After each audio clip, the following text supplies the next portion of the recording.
y'all, it's your girl Skylish and I am back with another video.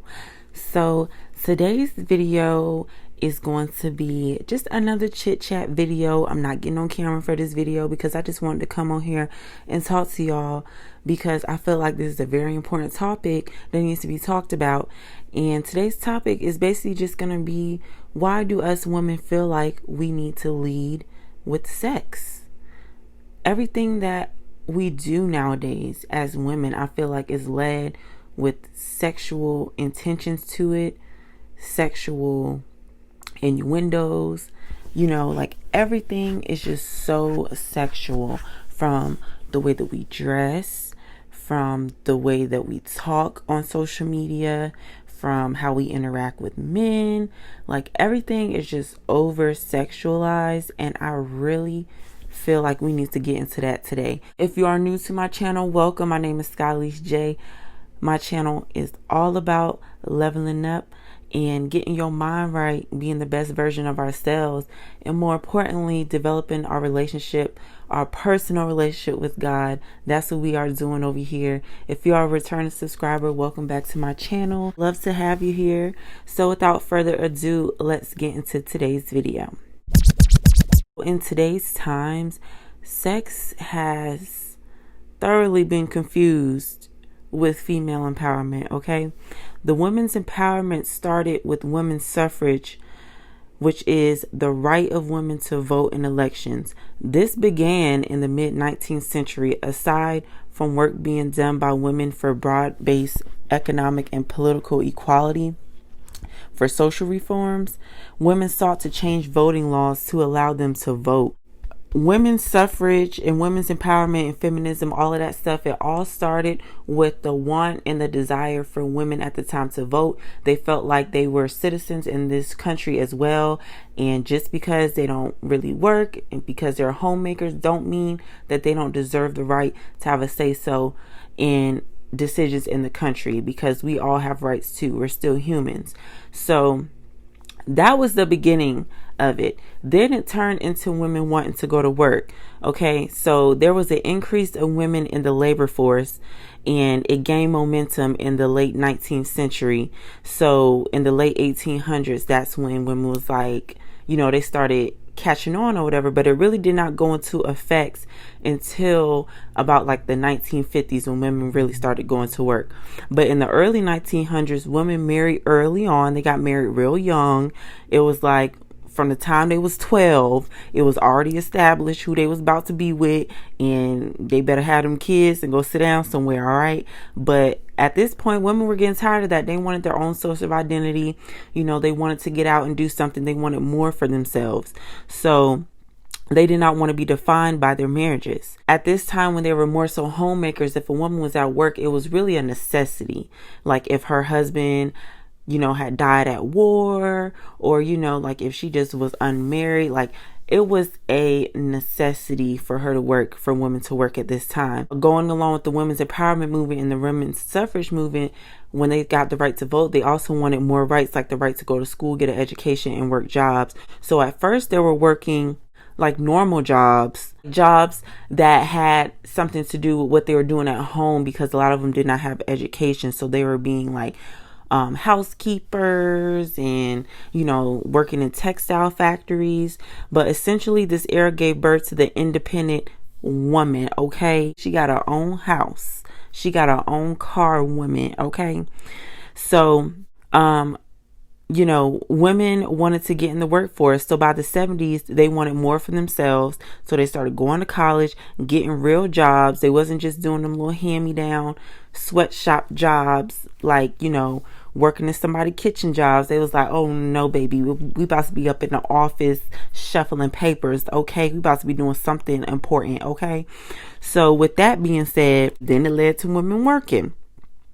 So it's ironic, while all of this was happening around this time in the 60s and 70s, birth control was introduced. So now women had options, sis. They had options. They didn't have to be barefoot and pregnant no more, okay? They didn't have to just lay around and just have that man baby if they want to, okay? They could pop that little pill in their mouth and they are shielded from insemination, okay? So Fast forward to today, women are just as necessary in the workforce as men, and women can just be just as successful as men are nowadays. So it's totally normal nowadays for you to walk into the workplace and you can see a whole bunch of women working and a whole bunch of men working. And honestly, sometimes it seems like women are the ones who want to work more than the men now. The men is tired, okay? They're getting a little lazy. They like, all right, now I want to play 2K all day and chill. You go to work. You want to be a big boss. I'll stay at home with the kids, because I'm not going to lie, as many men who would not mind being no stay-at-home dad, okay? Women are successful nowadays, okay? They bosses, they business moguls, they entrepreneurs, or they climbing that corporate ladder, okay? Us women, we about that bag, okay? And that is all fine and dandy. It's all lovely. I love how far us women got out in the world. I love how we have evolved into being independent and being able to fend for ourselves, because at the end of the day, we need to have our own source of identity. So it's good to be able to have that option, you know, to not be constricted to just having to be a stay-at-home mom. Now, don't get me wrong now. If a man want to sit me down, he can sit me down, okay? I will quit today, okay? I will quit. I will put in my 2 weeks notice today, okay?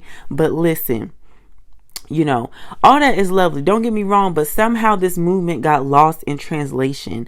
Now more and more women are referring to themselves as quote unquote alpha when it comes to their personality and the way they go about things. So alpha means, by definition, the one who exerts power or influence through her ability to take charge of a situation.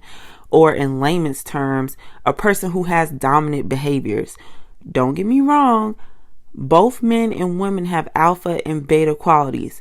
So a woman can have alpha qualities and a man can have beta qualities, but it's just a matter of how it's being used. It's certain situations and where each of these personality traits should be used. Okay.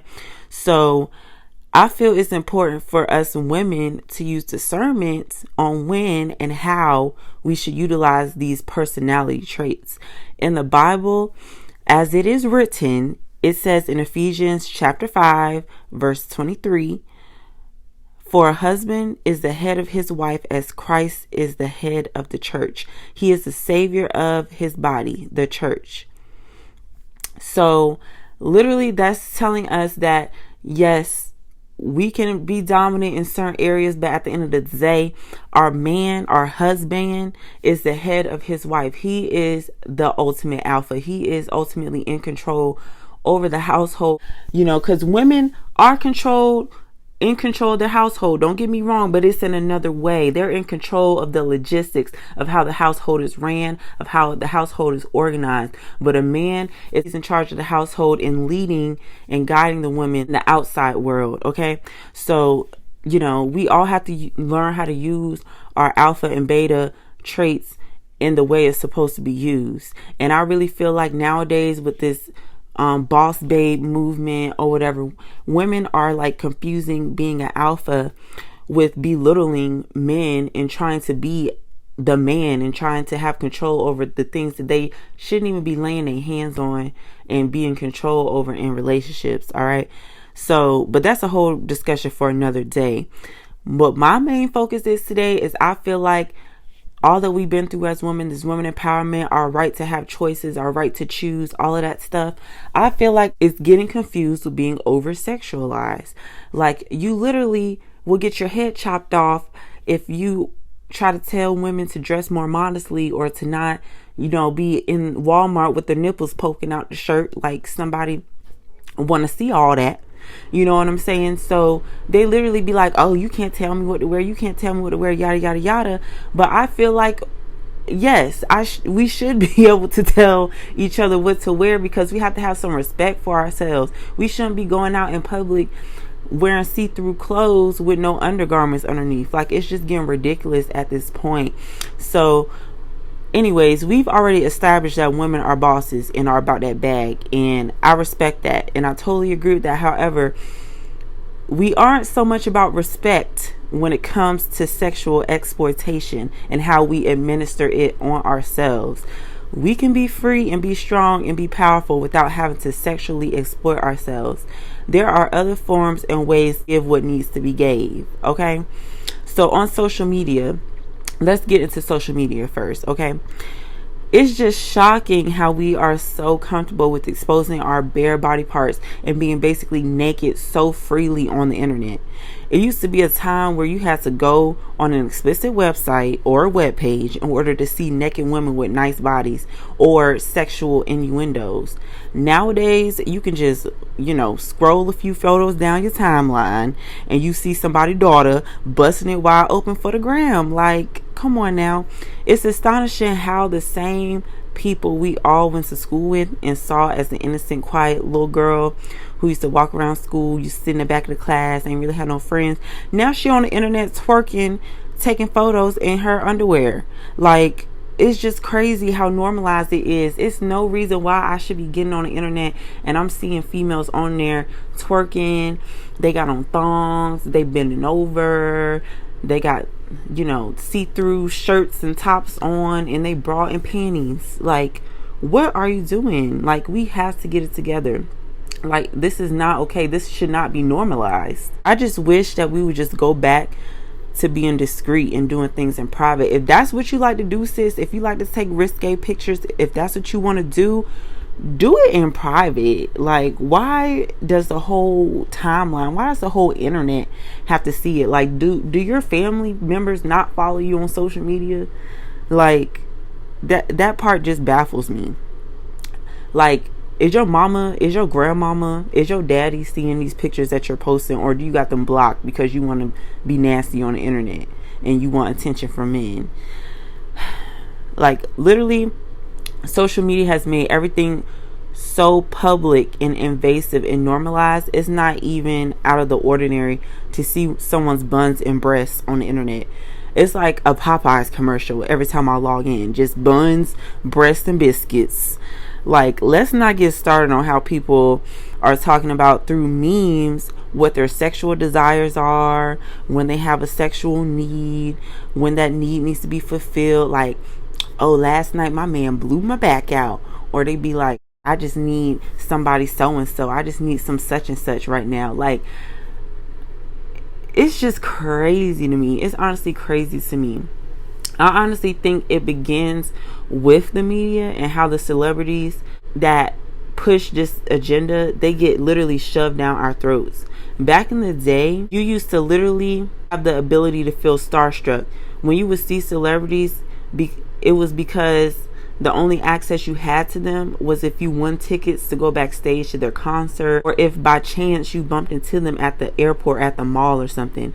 Now we can just log into an app and see what they are doing, what their kids are doing, what they wore to bed last night, any tea on who they sleeping with, who they cheating with, who they got pregnant. We literally have such closeness to them. They can directly communicate with us through their social media. If this is something they want us to know, we don't gotta wait to hear the little skits on their album to hear what they gotta say to us. So we don't gotta wait till they perform at the BET Awards for them to let us know something. They can literally just go right on their social media and post it, and we can see it within seconds. Like, we have direct contact with celebrities, and I feel like this is really like making us feel like we are celebrities. We feel like we can do the same thing they do, and we feel like we can show our behind like how they be showing their behind.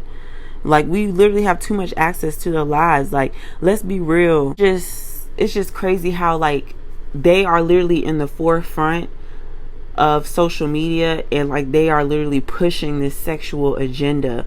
Like, for instance, Megan Thee Stallion just graduated from college, and that's a wonderful achievement, but her graduation photos, she literally is like almost butterball naked.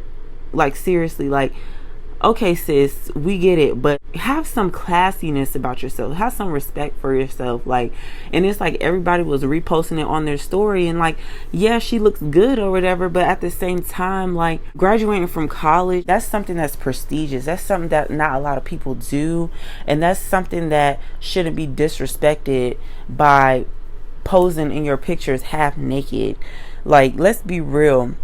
Back when Instagram first started, we would see celebrities like Rihanna posting risque photos of her topless, with her nip piercing showing, with her underwear on. And I ain't gonna lie, we was very much inspired.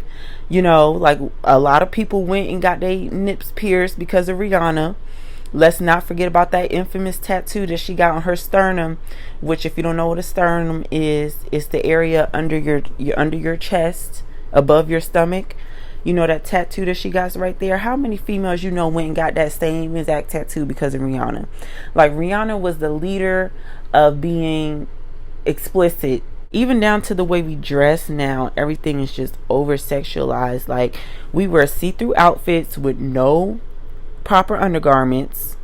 We wearing lingerie with sneakers to the club, and Lord forbid anyone tell us to put a bra on, we will be ready to read someone to filth. Like, listen, everybody don't got no little perky pepperonis, okay? Like, most of us have had children, and we need to have a bra on. Seriously. And even if you do have small boobs, it's just like indecent to be out in public and not have on a bra, and you can see like the full shape and anatomy of your whole chest. Like listen, Adam and Eve messed it up for everybody, okay?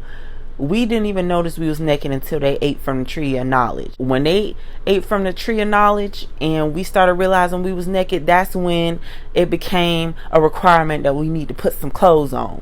All right, we not back in those times, okay? They ruined it for us, so now we gotta wear clothes. Sorry, blame it on them, but we need to be fully covered. All right, we have to have the need and want to get back to being put together. We need to dress like we got some home training, okay?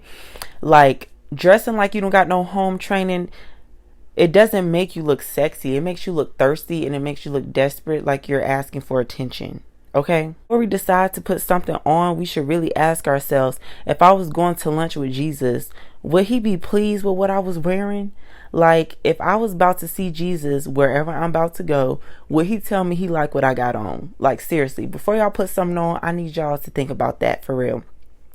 And most importantly, we need to have some respect and reserve something for when we actually get a husband, okay? Like, leave something to your man's imagination, okay? Like, y'all wonder why don't nobody want to marry y'all. Is because they already getting all the perks of being married to y'all, because y'all walking around naked outside, y'all twerking on the internet, y'all busting it wide open on the first date. So it's just like, what does he have to look forward to when he gets married, when we're just like giving him the whole cow from jump? Okay, he ain't even asked for no milk or nothing, and we just giving him the whole cow. So when we do get a husband, there is literally nothing special or anything left we have to give him, because we are bearing it all to the world. Which leads to my next point, which is the way we interact with men definitely needs some adjusting. We literally lead with sex, and it's really sad because it's giving shameful at this point. We literally sit around and complain about wanting a man with all these godlike characteristics, and we do the complete opposite to attract one. We want a provider, a protector, someone to love us as Christ loved the church, God-fearing, no kids, no baby mamas, want him to be romantic, want him to communicate. But we can't even captivate a man like that's attention because we so focused on what the D is like. Seriously. If you want a man that don't got no kids and no baby mamas, then you should not expect him to be wanting to sleep with you on the first date, because men who don't just go sleeping and laying around with everybody, men who are selective with who they lay up with, don't have a whole bunch of kids. They don't have a whole bunch of baby mamas. Men who lay up with every girl that they be with, those are the men who got all the kids. Those are the men who got all the baby mamas. So if you want to know what the D is like so bad, and you want somebody that's so sexual and that's going to be rubbing and feeling all up on you, and that's going to put it down or whatever for you at the drop of your fingers, and that's quote unquote sexually compatible with you, then you don't have the right to say you don't want no man with no kids or no man with no baby mama, because that's the fruit of that type of labor. We can't actually get to know a man and let him court us without thinking something is wrong with him for not wanting to sleep with us immediately. It's like if he doesn't want to touch us, we assume that he doesn't like us. We couldn't possibly think in a million years that he respects us. That's just way too extreme to think that a man would ever have respect for us, which honestly is understandable because of how we present ourselves. Okay, we don't wear no clothes. We have disgusting vocabulary. We have dirty language. We curse like sailors. Okay, we call ourselves alpha females. So I mean, of course a man wouldn't respect us because we don't have no respect for ourselves. That's why we really need to get it together. But seriously though, beauty is in the eye of the beholder. So if a man finds you attractive, he will want to sleep with you. That's obvious. That's a given. Okay, that's obvious. If a man finds you attractive, of course he wants to sleep with you. He doesn't have to physically lay it on you for you to know that he's attracted to you. If he finds you attractive, if he takes you out, if he's courting you, clearly he wants to sleep with you. Clearly that's the goal at some point. You don't have to sleep with a man just to see if he's feeling you or not. And if a man convinces you that you need to sleep with him in order to prove your love or your like to him, then he's not the one for you, sis. He's nasty. You need to cut him off. But you should not expect for him to actually try you for you to know that he's into you. Even with these dating shows, these reality shows, like, they out of pocket too. Just looking at how women are just like so masculine when it comes to leading with sex. Like they're just like tonguing down these people on TV and just like giving lap dances, and it's just disgusting. It's really just disgusting how like sex is just thrown in our face. It's just thrown in our face all the time, and like we really feel like we gotta do the most, and we gotta be like, oh, I'm just super sexual. You know, like they'll be on the reality shows like, oh, hi, my name is Suzette and I'm 21 and I'm super sexual. I love sex. I have to have sex all the time. That's all I think about. Oh my gosh, I'm so hot and I just need me a hot guy because I'm just like so sexy. Like, for real. Like, are y'all not like sick of the narrative that's being pushed? On this particular show that I watch, it's called Ready to Love. It's this man on there that has made it so clear that he is abstaining from sex until marriage. And this girl on the show who's into him, she's a very beautiful girl, but she is so wrapped up into like sexual energy. She is literally like trying to change his mind. She's literally like, oh, I can't wait till marriage. I can't wait till marriage. I need to see what it's like. I'm a very sexual person. And she's like literally like feeling on him, has her hand on his thigh, like really is pushing up on this man. And he clearly is uncomfortable. And it's just like, if a man says that he don't want to do it till marriage, what is wrong with that? Like, what is wrong with that? If you don't like that, then go find you somebody who wants to lay around and sleep around. But it's just ridiculous, because I feel like if the roles were reversed, if it was a woman saying she wanted to wait until marriage and a man was pushing himself up on her, y'all be ready to cancel him. Y'all be dragging him through the mud. When waiting until marriage is brought up, why are us women so opposed to it? Like, what's wrong with learning how to be intimate in other ways? There's other ways to be intimate with your significant other besides just laying down and doing the do.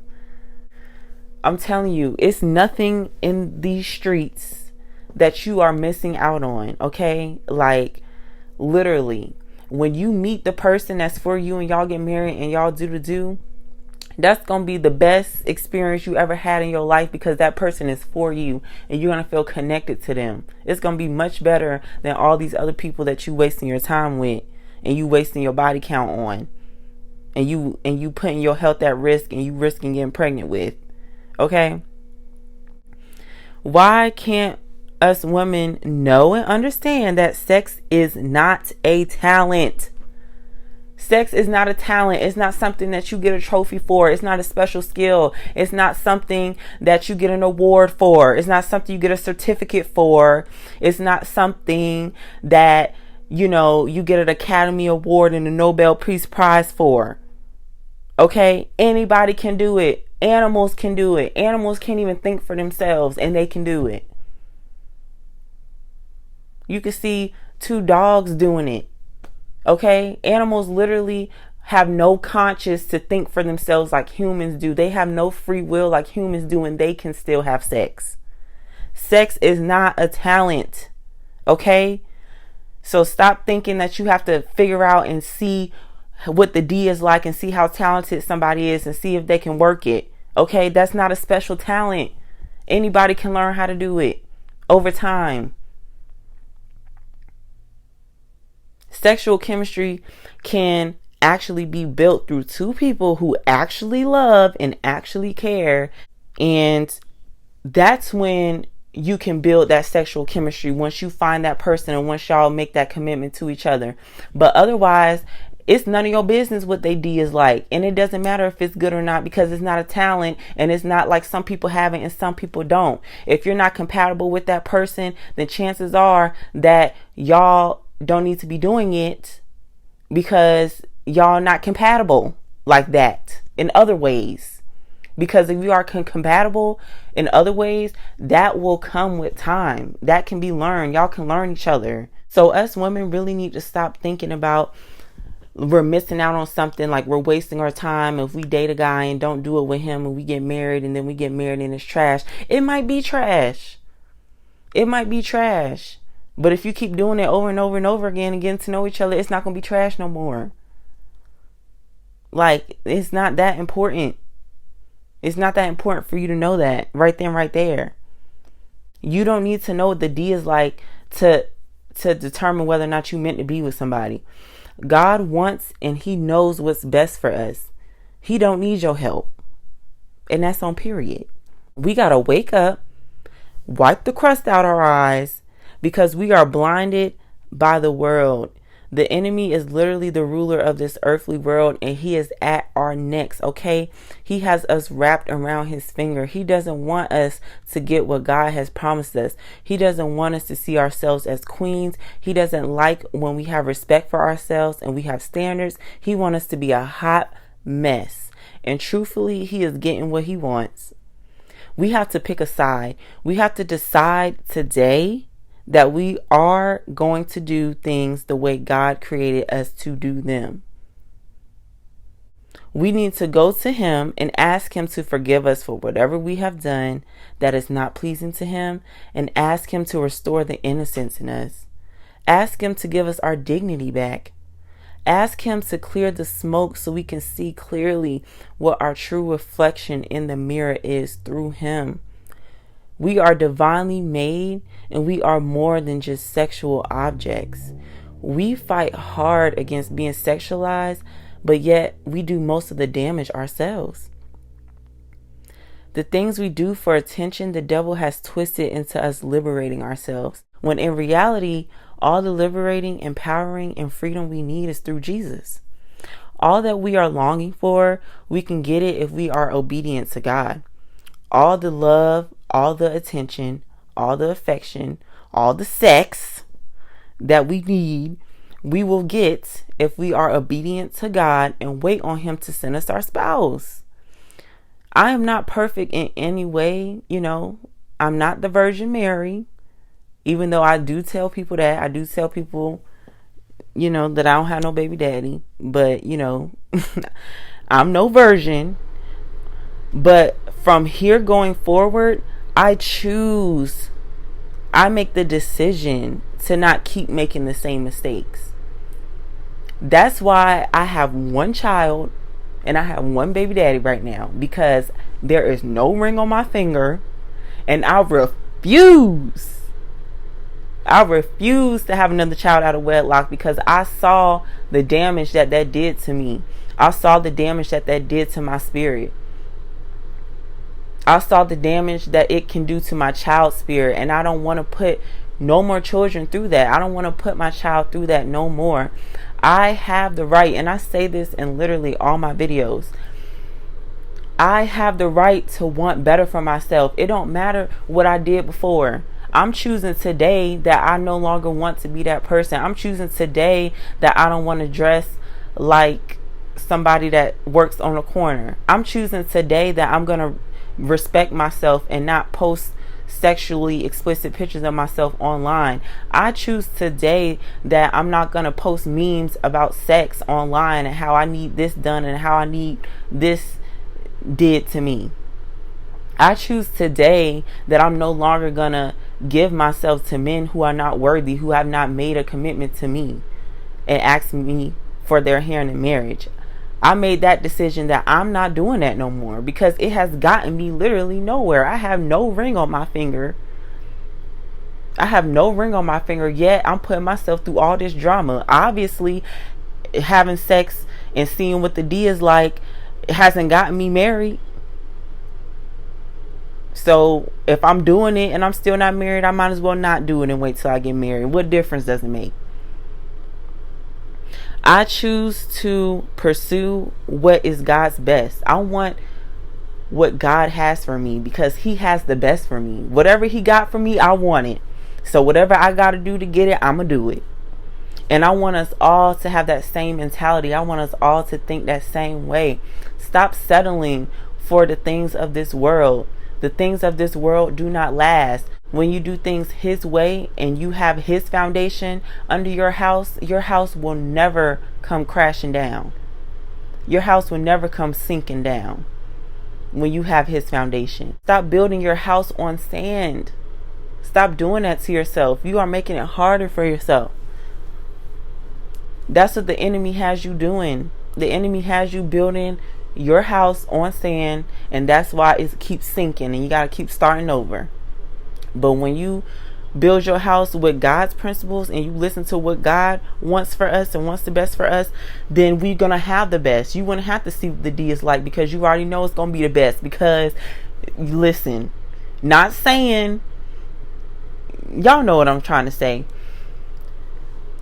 You not gonna have to worry about if the D is good or not, because God is gonna send you somebody that loves you and that's gonna protect you, and that's gonna get you all hot and heavy, and that's gonna make it passionate. When you think about how he protects you and you think about how much that man loves you and how much he do anything for you, that's gonna make it feel 100 times better than doing it with a bum, doing it with somebody who can care less about you, doing it with somebody who you had to beg to come over to put it on you. But anyways, that's it for this video, y'all. I want us homegirls to just be good. I want us to be locked in with the Lord, okay?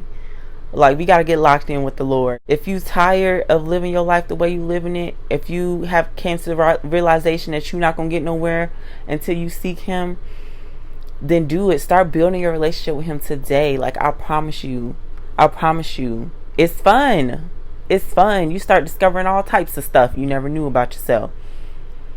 When you start doing things the right way, it's like when troubles and storms come into your life, you know how to stay strong, and you know how to stand firm in that. You don't come crumbling down when any little thing happens. Your feelings don't get hurt when any little thing happens, because you know God got you. You know what's best for you, child. So listen, I want all of us to be the best version of ourselves. And if you got through this whole video, I want to thank you and I want to congratulate you for taking the first step to being the best version of yourself. Now, the second step is you need to pick the Bible up, the instruction manual, and you need to start reading it. Because the instruction manual is the thing that everybody just throw away and don't never look at and don't ever read. They just try to work it themselves. But nah, I'm going to need y'all to read. This is the only instruction manual that you would need to read ever. You can throw the rest of them away. But thank y'all so much for tuning into this video. Go ahead and like this video. Subscribe to my channel. Turn on your notification bell so you know when I post new videos. Because I'll try to post at least 2 videos a week for y'all. Because I love y'all and I love talking to y'all. So thank you so much for tuning into this video. It's your girl Alyce, and I will see y'all next time. Hey homegirl, it's your girl Skye. Are you struggling to figure out why you are here, why you were born? What is God's purpose on your life? What is it that you're supposed to be doing? If you struggle with any of those questions, then click the link in my bio and download my free ebook that I made for you guys about finding your purpose. You are not going to regret it. Yes, it is 100% free and it is going to help you figure out what your purpose is. So go ahead and head to the link in my bio to get that ebook. See you later.